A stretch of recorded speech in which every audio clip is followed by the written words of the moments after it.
Coco Chanel once said, accessories are what makes or marks a woman, and in our case, it makes the amigurumi. Hi guys, it's Katie from Yarn Society. In this amigurumi crochet tutorial, we're going to make an infinity scarf that you can customize and size for your amigurumi. We're going to jump right in with supplies and then get started. We are going to grab some supplies. So we're going to grab some yarn. I like to use the yarn that I made my amigurumi in. So in my case, it's comfy worsted yarn by Knit Picks, but if you made your ami in a DK or even a bulky weight yarn, use that size yarn that you used. We're going to grab some scissors. We're going to grab a hook that you use to make your amigurumi, and in my case, it's a size E. You can either use the exact hook size that you use to make your amigurumi or use one right around there. We are going to grab a yarn needle, an optional stitch marker, and then you're going to grab the amigurumi that you're making the bandana for. And here's my little friend Briggs the bear, and he's going to be my model today. Grab your yarn, hook, and stitch marker. We're going to get started by making a slip knot and chain. If you're just learning these techniques, I'll link my slower video down below so you can check that out first. We're going to get started by grabbing some yarn. I'm going to leave a bit of a tail. I'm going to wrap that yarn around 2 fingers, crisscrossing at the top. I'm going to push that back piece to the front and pull up to make a loop. I'm going to insert my hook, I'm going to get set up with my yarn, and then I'm going to grab my amigurumi and just keep him nearby. We're going to start out by chaining 10 stitches, so I'm going to yarn over and pull through. And I'm just going to start out with 10 because then I'm going to do a little measurement to see how long this chain stitch will have to be in order to fit around his neck. So you'll do the same with your amigurumi. Here I have 10 chain stitches and it's still a little too short, so I'm going to keep going. I'm going to add 10 more so that I hit 20. You go ahead and measure and continue chaining as you need to. Here I have 20 chain stitches. Let me measure this a little bit better. I'm going to turn them over. And I am almost there, so I'm just going to add like 2 stitches just to reach the other side. So you do the same, make your chain stitches and measure around your amigurumi.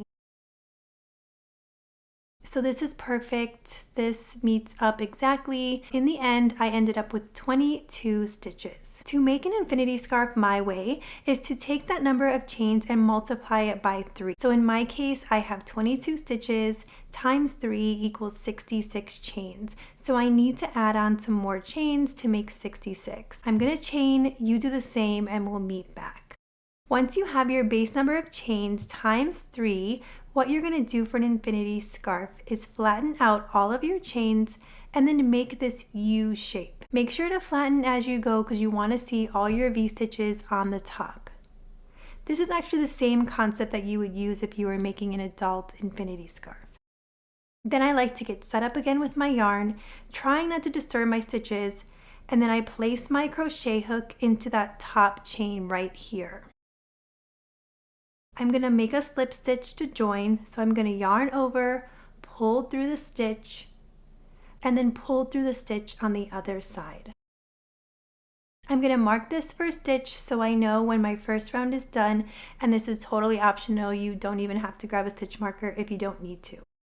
As we continue, we're just going to add single crochets all the way around by going into that top of our chain. This scarf really couldn't get any easier. You could do half double crochet or double crochets if you wanted.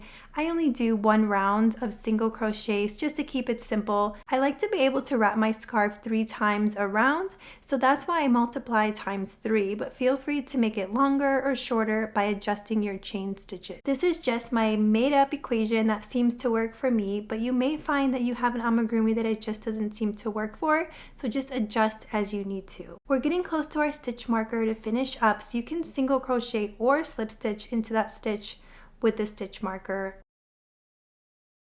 I'm going to cut and leave a long piece of yarn, and then I'm going to yarn over and pull through.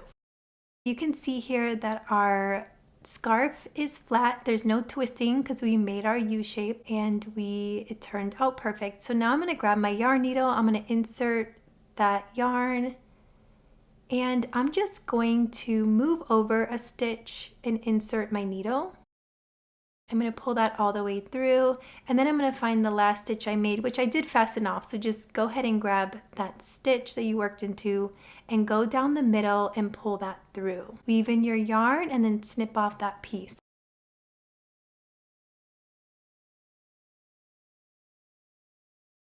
I'm going to make that same join on the other side and then weave in the yarn and snip off the extra piece.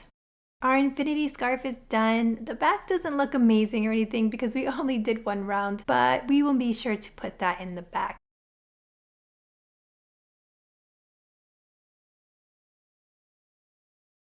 He's all set, he's nice and cozy warm in his Infiniti scarf.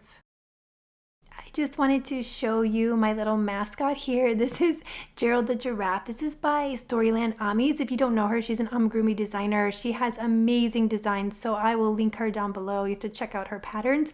But this is a guy that she made from one of her patterns. I don't know if she still has these in stock, but he's adorable. But I wanted to make him a scarf. And because he was a way bigger amigurumi, I just used a bulky yarn. I measured, I times it by 3, and it actually turned out perfect for him as well. So just wanted to give you an idea of how it would look in a chunkier or bigger amigurumi. I hope you guys liked this video. If you did, please give it a thumbs up. Please subscribe to my channel for more crochet tutorials and crochet alongs, and head over to Yarn Society for free patterns.